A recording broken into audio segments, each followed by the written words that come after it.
Assalamualaikum warahmatullahi wabarakatuh. Perkenalkan, nama saya Dinda Ayu Nirmala, NIM 2022-11063 dari kelas K. Di sini saya akan memaparkan tugas saya yang berjudul From Fighting COVID-19 Pandemic to Tackling Sustainable Development Goals and Opportunity for Responsible Information System Research.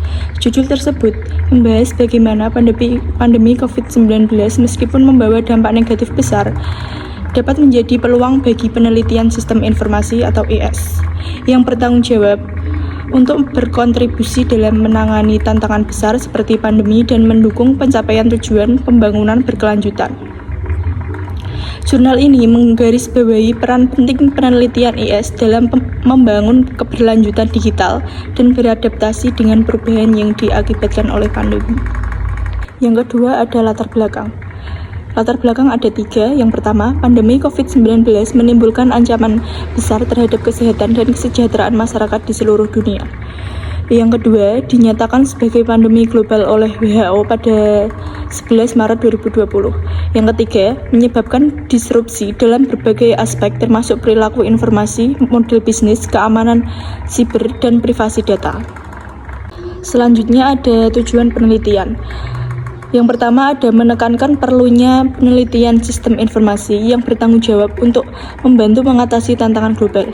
Yang kedua, mendorong kontribusi IS dalam mencapai tujuan pembangunan berkelanjutan PBB melalui keberlanjutan digital. Selanjutnya ada fokus penelitian. Fokus penelitian ini ada 3. Yang pertama, ekspansi survei digital. Penerapan teknologi seperti pengenalan wajah dan pelacakan lokasi untuk memantau pergerakan dan deteksi infeksi. Fokus pada dampak praktis dan isu etika terkait privasi. Yang kedua, mengatasi infodemik. Pandemi memicu infodemik, yaitu banjir informasi baik akurat maupun salah yang menyulitkan akses ke sumber terpercaya. Mengaitkan fenomena ini dengan penelitian tentang berita palsu dan solusi ICT atau teknologi informasi dan komunikasi. Yang ketiga, ada orkestrasi ekosistem data.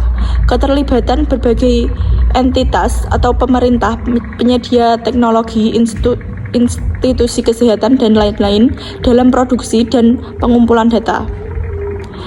Selanjutnya, tantangan dalam mengintegrasikan dan menganalisis data untuk pengambilan keputusan.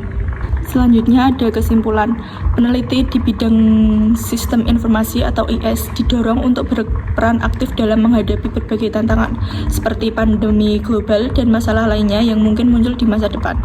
Selain itu, membangun pengetahuan dan praktik keberlanjutan digital menjadi sangat penting. Hal ini tidak hanya berkontribusi pada penciptaan dunia yang lebih baik, tetapi juga membantu memperkuat ketangguhan masyarakat dan teknologi di masa depan. Dengan mengintegrasikan solusi yang inovatif dan berkelanjutan dalam setiap aspek kehidupan digital. Jurnal yang kedua berjudul Geoinformation System and Remote Sensing Application in Environmental System and Management. GIS dan penginderaan jauh merupakan alat penting dalam mengelola data spesial yang terkait dengan lingkungan, membantu dalam pemantauan dan analisis kondisi lingkungan yang luas dan kompleks. Isu-isu seperti perubahan iklim, degradasi ekosistem, dan risiko bencana alam menuntut pendekatan berbasis teknologi untuk mendukung pengambilan keputusan yang lebih baik dan proaktif. Teknologi ini sangat diperlukan untuk mendukung keberlanjutan lingkungan melalui pengumpulan, pemetaan, dan analisis data yang akurat. Selanjutnya ada tujuan penelitian. Penelitian ini bertujuan untuk mengeksplorasi peran dan potensi GIS dan penginderaan jauh dalam mendukung pengelolaan lingkungan yang berkelanjutan. Salah satu tujuan utamanya adalah untuk memahami dasar-dasar dari geoinformatics dan GIS, serta aplikasinya dalam pengelolaan data spesial terkait dengan isu-isu lingkungan.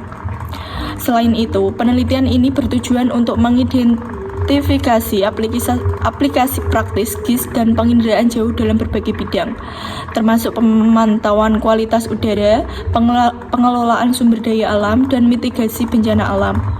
Penelitian ini juga berfokus pada tren terbaru dalam pengembangan teknologi ini dan potensi masa depan yang dapat memperkuat manajemen lingkungan di seluruh dunia. Selanjutnya ada metode penelitian. Metode penelitian ini ada dua. Yang pertama, penelitian ini menggunakan data spesial yang dikumpulkan melalui satelit atau sensor remote sensing untuk menganalisis perubahan kondisi lingkungan. Yang kedua, analisis data. Analisis data ini memproses dan pemodelan data dilakukan menggunakan perangkat lunak GIS, di mana data spesial yang dikumpulkan digunakan untuk membuat peta dan model yang menggambarkan kondisi lingkungan yang ada. Selanjutnya, hasil dan pembahasan. Hasil penelitian menunjukkan bahwa GIS dan penginderaan jauh sangat efektif dalam menangani berbagai tantangan lingkungan. Teknologi ini telah terbukti berguna dalam memantau dan menganalisis kondisi lingkungan secara spesial, seperti perubahan tutupan lahan, kualitas udara, serta pengelolaan sumber daya alam seperti hutan dan air. Dalam manajemen bencana, GIS berperan penting dalam pemetaan risiko dan membantu perencanaan mitigasi. Sedangkan penginderaan jauh memungkinkan pemantauan yang lebih akurat dan real time terhadap wilayah rawan bencana. Kesimpulannya adalah GIS dan penginderaan jauh merupakan alat yang sangat penting dalam pengelolaan lingkungan yang berkelanjutan. Teknologi ini memungkinkan pemantauan, analisis, dan prediksi perubahan lingkungan secara akurat, yang sangat penting dalam pengambilan keputusan berbasis data. Aplikasi GIS dan penginderaan jauh terbukti efektif dalam berbagai bidang, seperti manajemen bencana, pengelolaan sumber daya alam, pemantauan kualitas udara, dan perencanaan tata ruang kota. Sekian dari saya. Assalamualaikum warahmatullahi wabarakatuh.